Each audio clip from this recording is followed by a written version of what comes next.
une eau fraîche, bien oxygénée, des courants vifs et des gravières propres non colmatées. Un milieu aquatique diversifié offrant de belles caches sous les berges et une eau de bonne qualité. Nous sommes dans le haut bassin versant de la Drôme. Tout ici est réuni pour être en présence de l'un des plus beaux poissons de cette vallée, la truite de rivière de souche méditerranéenne.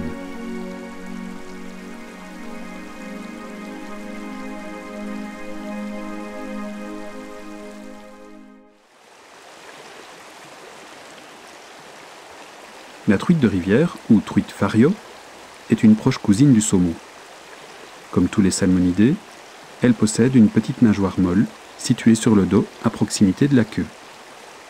Cette nageoire caractéristique est appelée nageoire adipeuse.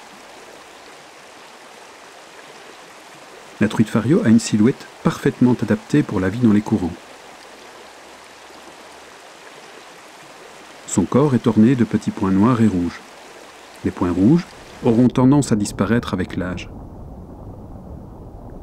Les ponctuations noires, quant à elles, resteront visibles tout au long de la vie de la truite. Leur nombre et leur disposition sont propres à chaque individu.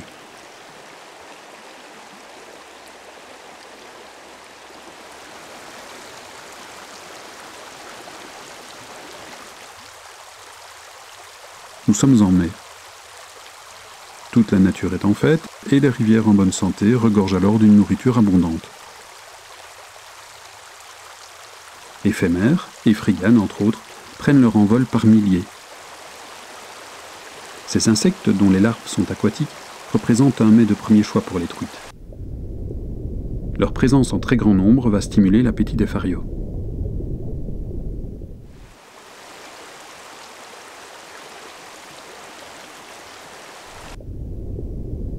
Alors qu'elles se tenaient à l'abri sous les berges ou sous de gros rochers, les truites vont sortir de leur cache pour se mettre à table.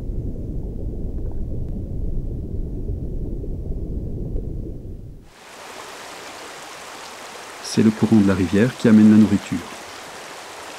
Les farios, postés à des endroits favorables, n'ont plus qu'à se servir.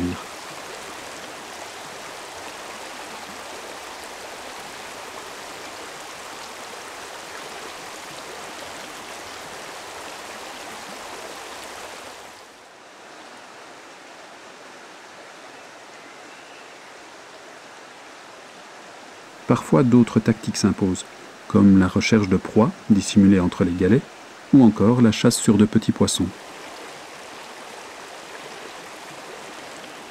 Cette chasse, souvent pratiquée par de très grosses truites, donne alors lieu à un spectacle des plus étonnants.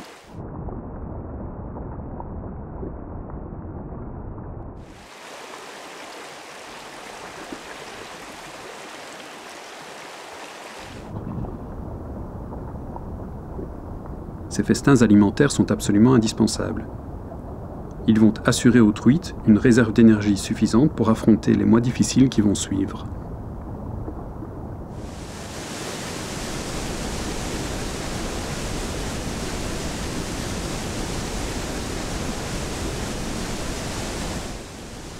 Quoique très impressionnantes, les crues d'automne sont nécessaires aux truites fario. Ces montées d'eau naturelles vont notamment stimuler la migration des géniteurs vers l'amont et leur permettre de passer certains obstacles infranchissables par eau basse.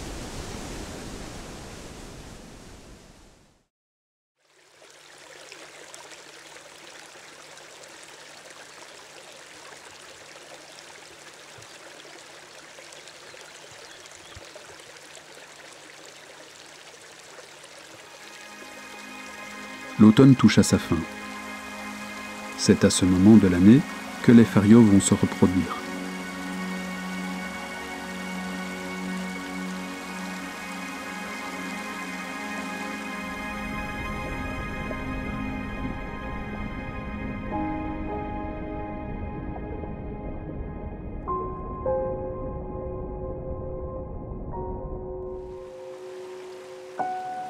Les géniteurs se sont rassemblés à des endroits bien précis.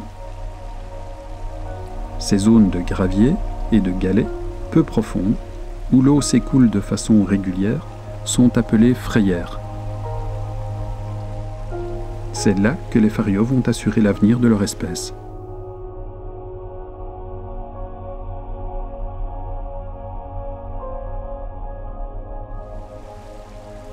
Préparatifs minutieux de la femelle, intimidation et combat entre mâles, stimulation, rituels amoureux et pontes vont se succéder jour et nuit durant plusieurs semaines.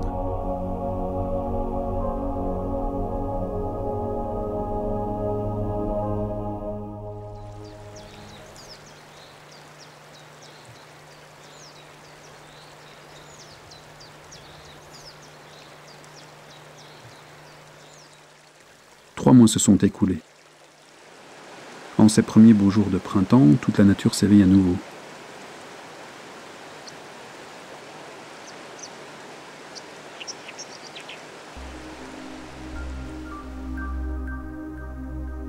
Dans les bordures de la rivière, de minuscules poissons d'environ 2 cm sont maintenant visibles. Ils sont postés et capturent de petites proies transportées par le courant.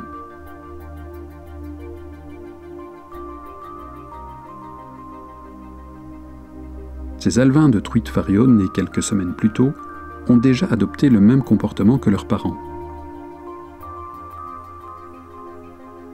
Dans un an, ils mesureront une dizaine de centimètres. Et selon les individus, 2 à 4 années seront nécessaires pour atteindre l'âge adulte. Ils seront alors en mesure de se reproduire, assurant ainsi la survie de ce poisson exigeant, véritable symbole des eaux pures et des rivières en bonne santé.